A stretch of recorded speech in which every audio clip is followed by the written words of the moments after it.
everyone, welcome back to our YouTube channel for our week's video today. I'm Mia, the co-op student, and you might notice my partner Jeff is not here with me today, but he will be back next week for another awesome video. Today our video is going to focus on dermatomes and myotomes, what they mean, what their clinical significance is, and how they help us with certain diagnoses and what they mean. So we're going to start off with dermatomes. Dermatomes are specific areas of the skin and specific patterns in the skin that are innervated by a single nerve root. So within the spine, you have multiple vertebrae. In between each vertebrae, there is a spinal nerve root that's going to emerge between that gap of the two, and that is what a nerve root is. So within your cervical spine, the vertebrae in your neck, even though you have 7 vertebrae in there, you actually have 8 spinal nerves because you have a spinal nerve emerging from the top of each gap. So within a dermatome, there's a specific map that these nerve patterns kind of distribute their innervation. So you'll see here that there's a color-coded map of what each nerve root is responsible for providing sensation to. So for example, C8 is going to be responsible for covering this kind of yellow region over here. So what does that mean?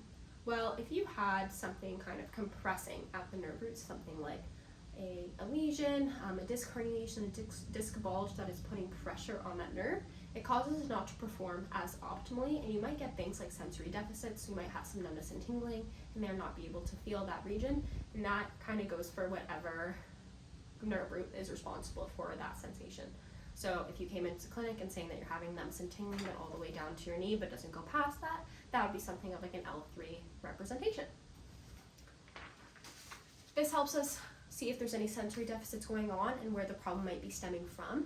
Imaging can also help support this with a disc herniation or a disc bulge and see what's going on, but we have an idea of how to treat and what might be the cause.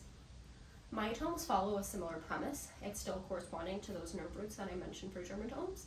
The only thing is that they're a little bit more complex and a little bit harder to test, because instead of just asking how feeling is or testing feeling on both sides, these are responsible for certain muscle group functions.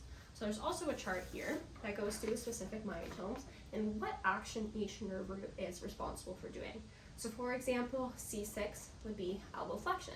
So the nerve root of C6 corresponds and provides innervation to the muscles that are doing that specific action.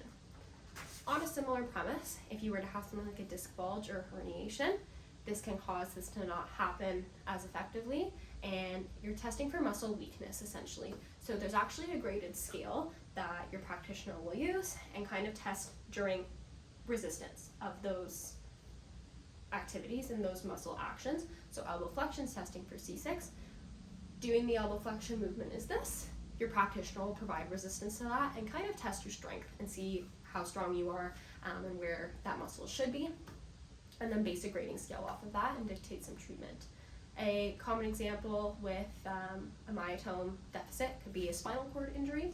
So whether it's a complete or an incomplete spinal cord injury, that can cause some effects within the myotomes, depending on what level of the spinal cord has been attacked by a lesion or what's going on. Same thing with like a disc bulge or herniation. Just kind of helps your clinicians grab a sense of what's going on.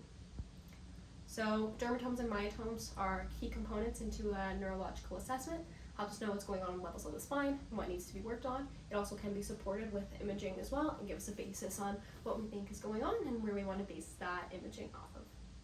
That's all I have for you guys today. If you like the video, give us a thumbs up, comment down below if you ever want us something else to talk about. Next week we'll be back with Dr. Jeff, and like always, here at Goals for the Wellness, we got your back.